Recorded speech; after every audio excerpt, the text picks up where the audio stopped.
Hey there, YouTube. Welcome on back to Artichoke Dip. My name is Rob, Solo Tabletop Gamer. And in this video, I'm going to get into the same game setting, but different. So, what I am talking about, I'm referring to, is Ruinbound. And I have done a series of videos for the beginner of how to solitaire gaming. And tonight I plan on doing my playthrough with that and recording it to finish up that video series. But so far I've got a decent amount of information that I've already compiled, done a couple of playthroughs with it, and really things are starting to take off and go in a direction I really like with it. So that's good. It's always good when you can come up with an idea, put a few things together, pencil to paper, and come up with a decent campaign system that you're really happy with. And, well, it's detailed all to itself, and it's of your creation, which makes it even better because it gives you a lot of freedom to be able to set the boundaries how you want them for your game system. So, I used a couple of different source materials for this. One was the campaign setting of the Realms of Terranoth, which is a flight made campaign setting, and it's supported all. It's right here, as a matter of fact. Let's pull it out, show the cover here. It's right here, and it covers all of Terranoth. So the play in the worlds of Descent, Ruin Wars, or Ruinbound. All the necessary information you're going to need to play a game, and that will be found in here. So I use this as my source material to build my campaign, and of course it started out in Dawnsmore, which is the first city looking at the map of Ruinbound. And so far things have taken off. I've really liked it so far, but there's a story behind this, and before I get into it, if you like the video, please click the like button. Lets me know you like the content, and it'll funnel more gaming content videos, not just mine, but others your way. On top of that, if you're new here, just found my channel, feel free to click that subscribe button. Every time I do upload a new video, you're going to get a notification so you do not miss one. So, I was talking with a friend of mine, and I was telling him about this idea I had about this campaign setting. And then the question came up, well, I wonder if there's something already out there like that. And I was researching that, and we had some pretty strong storms come through the area. Knocked out a lot of power, internet was in and out. I was having a hard time trying, because I actually had found something, and I kept trying to forward the link. It didn't work. Matter of fact, I sent it like 3 times. He never did receive the message. So the message, I'm guessing we've had several cell towers that were without power in our area for a while. Matter of fact, our internet was horrible for about 3 days after that. But Lord behold, I did find a description of this, and it did save it to my cart in Amazon. I was unaware that that even happened. And what wound up happening during this debacle with the internet is, well, I enjoy fresh ground coffee. I don't drink pre-ground. So when my coffee grinder went on the fritz, it was a nightmare. And I had found a replacement coffee grinder, and because the internet was so spotty, I was able to get it saved into the cart and purchased. And then what wound up happening after that, delay after delay, and at one point even said the package was lost and then found, and ultimately I did get my coffee grinder. But I got something else with it too, and I'm going to open it up here. I haven't even opened this yet. As you can see, the shrink wrap is still on it. This is called Legacy of Dragon Holt. And this is a game, cooperative narrative style RPG game for 1 to 6 players. It is made, of course, by Fantasy Flight Games. Now, they have taken the same premise of Terranoth and Ruinbound and put it together and made an RPG.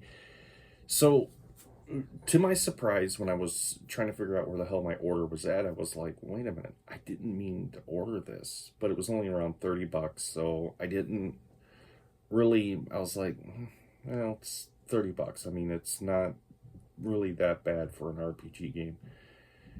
So I was intrigued, but I've been holding off to open it because I wanted to see how my campaign setting and the way I was building it compared to the way that Fantasy Flight Games would do it. So let's jump into this. Let's open up the box and let's take a look. Let's see what's inside and what it has to offer. All right.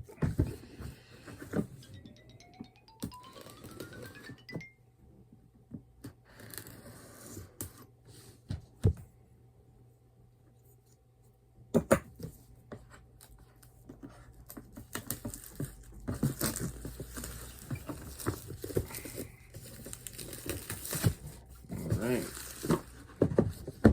The seal is officially broken. Now, game box feels like pretty good durable construction, so it'll hold up well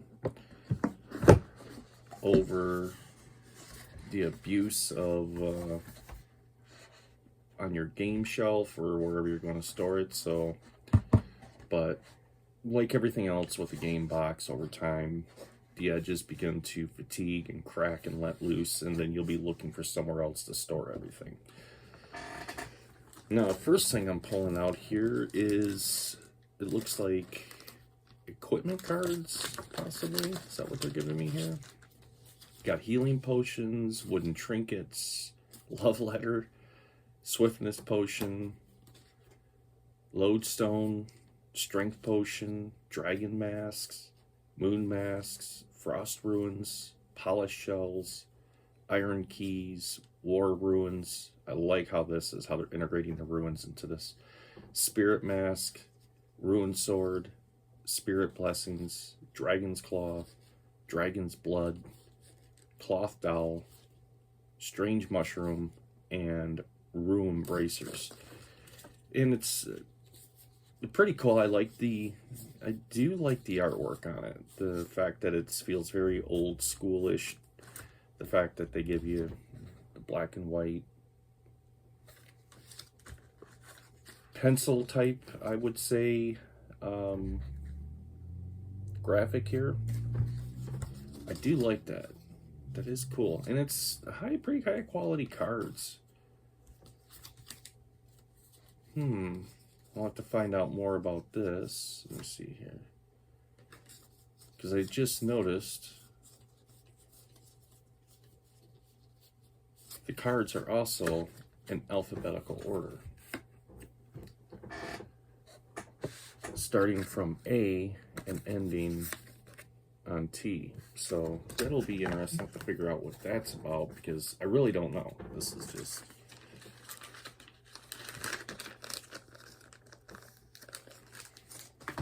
The other thing I have here are some punch tokens, and this looks like ruin counters.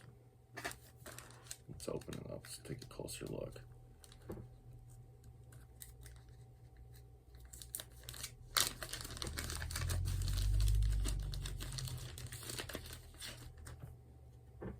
So, two-sided, and not trying to get too ahead of myself, but I'm guessing maybe the different colors represent if it's unused and has been used or spent, or who knows. Don't know yet.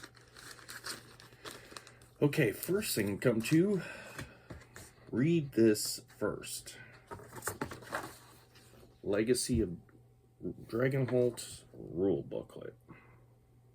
And I can see on the back, just looking at this, it's got a story tracking sheet that has heroes, fame, gold, and then, of course, story points on it. I'm wondering if this is where the cards don't come in, for the fact that on the back,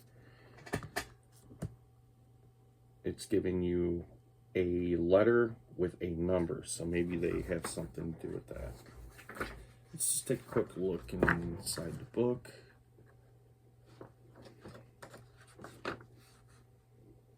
So you have activation tokens, item cards. Legacy of Dragon Holt is a cooperative narrative adventure game in which 1 to 6 players take on the role of heroes. This game contains a single campaign during which you, the heroes, undertake quests by venturing into dark caves and dangerous forests. Along the way, you will encounter vicious monsters, cunning bandits, earn wealth and fame, and possibly foil the plot of an evil overlord. All the good things of a RPG system. There are 6 blank character sheets that can be used to record information about your character during character creation. That's always good. So far what I'm seeing is it looks like a pretty straightforward game system, and it's not looking to be overly too complex. I'll have to get into this a little bit later. I mean, it's only a couple pages long, and it's their brief introduction. It's going to give you the cliff notes of the game, basically, to get you started. Okay, so the second thing I'm looking at here is Legacy of Dragon Holt character creation,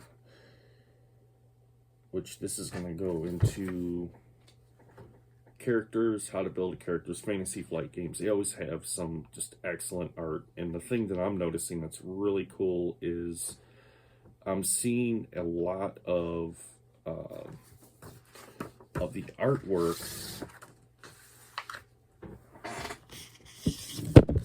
straight out of the realms of Terranoff, and it makes sense. I mean, it's the same publisher, so they're going to recycle artwork. I would expect that, but it is always cool when you see this in your Realms of Terranoff campaign setting, and then you see it again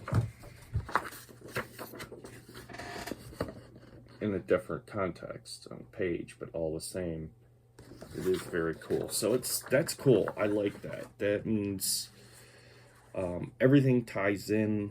The system has just gotten bigger with the campaign setting compared with this, so this ought to be very interesting. So we got, let's go through the characters you can choose. You can be a human, you can be an orc, a dwarf, an elf. What would a fantasy RPG system be without elves? A gnome, catfolk, which catfolk, you know what, maybe I will make a character for a catfolk when I get into this, because this is one of them that Fantasy Flight Games I notice has used, and it's one that I really have not done much with, for the fact that I guess I'm just old school to the original character classes we see out of, I think, where a lot of us started with D&D. So that might be cool to make a catfolk character and run that through just to see what I can. Well, let's read the caption real quick. Catfolk are small in number but spread far across the world. They have so many physical similarities to cats that some believe them to be closely related, an assertion that most catfolk find insulting. Catfolk are agile and their senses and claws are sharp. Catfolk are covered in fur that varies widely in length, coloration, and pattern. They have cat-like muzzles, eyes, tails, and large fur-covered ears. Their hands and feet both sport retractable claws, which catfolk are adept at using at both tools and weapons. Catfolk tend to be shorter-lived than humans. Okay, well, that's pretty cool, especially with the claw thing. So that's already a natural weapon ability that you would have. And then you have the Brawler, which the Brawler is going to be, like, I would imagine, as, God, that is such a cool piece of artwork. I gotta show it. That is just some great art. They have always had excellent art with all their products that they have put out. On top of that, making excellent games. Alright, so you got the Brawler. The Brawler is a man-at-arms. Basically, it's your tank. Then you're going to have the Thief. And now it's going to go a little bit more into backgrounds, choosing your skills. So, list of skills, physical skills, social skills. utility skills. So as you can see, without me even reading the main core rules, I can already tell you this is a very skill-heavy game, which is okay with me because I do like those. Alright, now we have Legacy of Holt, and the character sheet is actually very, very simple. There's not a whole lot to it, so this is good for the fact that for a solitary play, the simpler the game, the quicker it moves and the more engaged you will stay with it over a longer period of time, rather than a more, I'm going to say, complex game with complex different skill trees and other things you have to keep track of. A lot of people get frustrated with those, and even not even solitaire. I know some game systems, even in a group, people can get lost into the rules if it's extremely rules heavy. But the character sheet is very, very simplistic, which is good, which is key, which tells me this is going to be a really good RPG. Alright, so let's go to the next book. We have Two New Roads. Oh man, you get a lot in this for 30 bucks. Approximate playtime, 50 to 80 minutes. Oh, this is pretty cool. So it has... Oh, I think I might see how works out here. So I don't want to ruin this, but I'm just looking in here, and it's got different numbers, and this must correspond to the key areas on your map when you venture through, when you run across these, and you can reference back to this, and it's going to give you the hint to the next story narrative.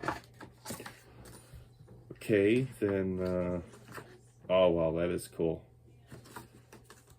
So you get this in the box, and it opens up, and there's actually a letter. It says, "My friend, I pray this letter finds you in good health for once, because I need you to travel. As you might have heard, I have taken a position as a tutor in the household of Lady Regina Fairfax, Countess of Holt, just outside the village. I elected to take this position because I hope for some peace and quiet after the business in Narikal. Had I known what my future held, I would have done something else entirely. Lady Regina's 3 children are more than lively enough to deny me anything resembling peace and quiet. Even now, they are mainly grown, and I remain very busy. But I did not write you to complain about my lot in life, as you know. I never complain, even when the so-called dwarven wine is very obviously an inferior human vintage. Again, when my very favorite cloak, the blue one, is stained by some drunken lush spilling his wine, elves should really stay out of human taverns. I write to you because I fear something sinister is at work here in Holt, and I require your assistance. I dare not say more openly, as I think it likely this message will be intercepted. I can trust no one here to help me with this matter. After the business in Narikal, I have only you and a small handful of other allies left. Please help me. There is more at stake than you know. Celis. I believe that's supposed to be the name, Celis. Okay, so you get a cool little note. Holt Village. Oh, that is interesting. So you read the letter, and then you get the book, which is stepping up now. That book is pretty thick, and there's quite a bit into this. Okay, same thing. We're seeing the numbering here with the text entry. So this will have a lot of replayability to it. I mean, granted, once you discover the area, you're already going to know the secrets because it's pre-published, but there is quite a bit of information in here. It's a lot here. Huh. Very cool. Approximate playtime, 30 to 50 minutes per chapter, so an hour per chapter. Okay, the next thing we have is the map of Dragon Holt.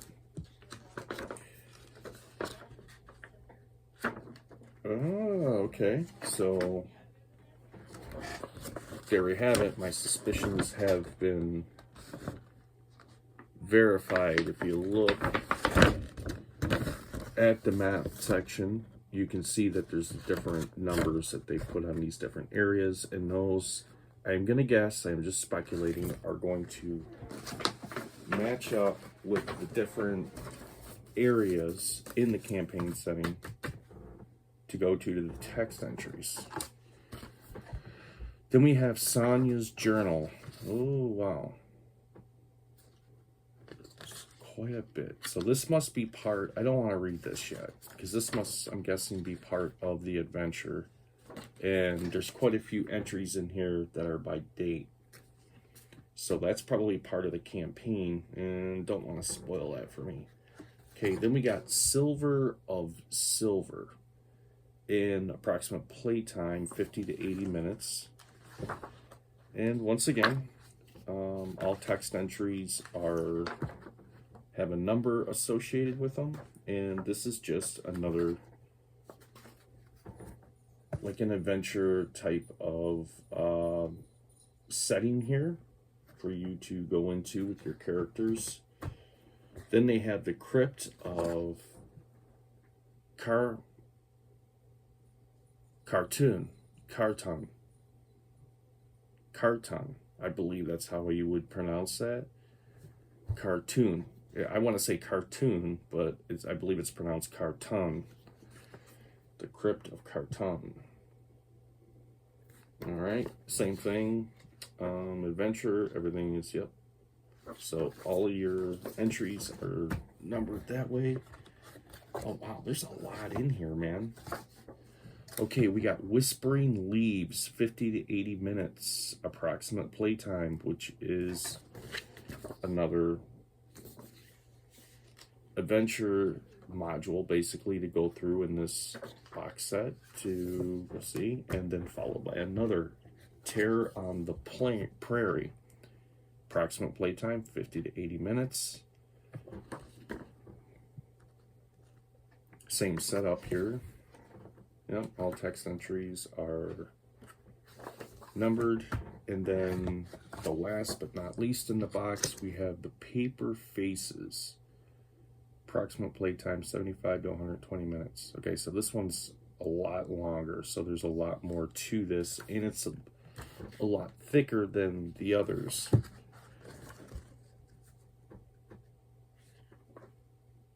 Okay, so this is kind of cool too. I noticed at the entries, you have several decisions you can choose, and it'll take you to another section of the book depending on how you react to your adventure. And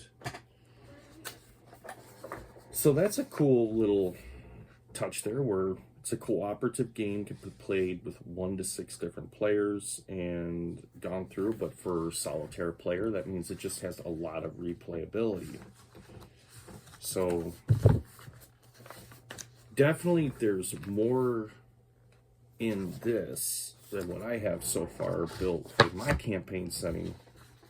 But one thing my campaign setting has over this one is mine is extremely open-ended. And like I said, I'm going to have to get into this and read it, really dive into it and learn the system and get into it. I would imagine it's going to be a fairly straightforward, simple system to understand, and it's probably going to be designed to get you into play right away, which unto itself, fair enough. I think I'll probably get a lot of enjoyment out of this, actually, now that I'm looking at it, because it'll probably give me a lot of ideas and thoughts, and it's going to be cool to see how they have taken the Ruinbound universe, because that's where this is based in, and applied it to this RPG system, which I didn't even know existed until a couple of weeks ago. So this is all very, very, very cool. And probably what the fair thing to do would be to read through this, learn it, sit down, do a few game sessions through it, and do a review on it, and give you a more in-depth analysis of it, of what I think, and how well this is actually going to stand up to what they're advertising here. Does it deliver on what they say? Hey, cooperative narrative adventure for 1 to 6 players. Guess we'll find out. I mean, mine is quite pale in comparison compared to what they given me in there, but there's a lot of things about this I'm going to get into my other video, my last video I'm going to make for the series, which is going to cover a lot more of the backstory of my campaign setting and give you a little snippet into that world. And then I'll start out one of my newer characters I have designed for that and put into the world, so it shall be interesting. So I hope you enjoyed it. I hope you liked it. This is a first look into Legacy of Holt, and just opened it up, and well, we just looked at it together.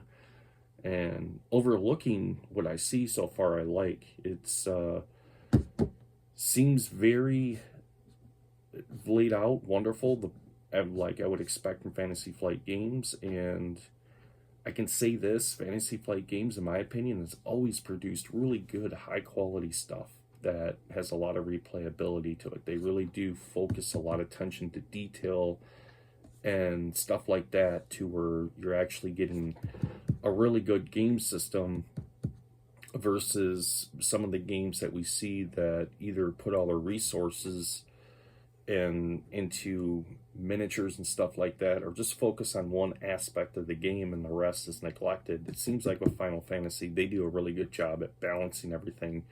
And it doesn't matter if you're attracted to the story, the miniature end of it, what have you. There's, it's always just a really, really rich and in-depth gaming experience with them, which I like.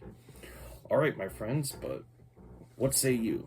What do you think? Legacy of Holt, would it be something that you would put on your game shelf and use, or would this been something that, if you ran across, you might have shied away from? I don't know. Looking at the covers, really, the more I look at the cover art of this, the more drawn into it I really am. It's just absolutely wonderful. So, but I guess we'll find out as we move into that. All right, my friends, this is Artichoke Dip, and I just wanted to get this video out before I do my last video in my series and show you that there are other things out there even that I didn't even know about. I recently learned about that. It's pretty cool, and I'm surprised. So until then, this is Artichoke Dip signing off.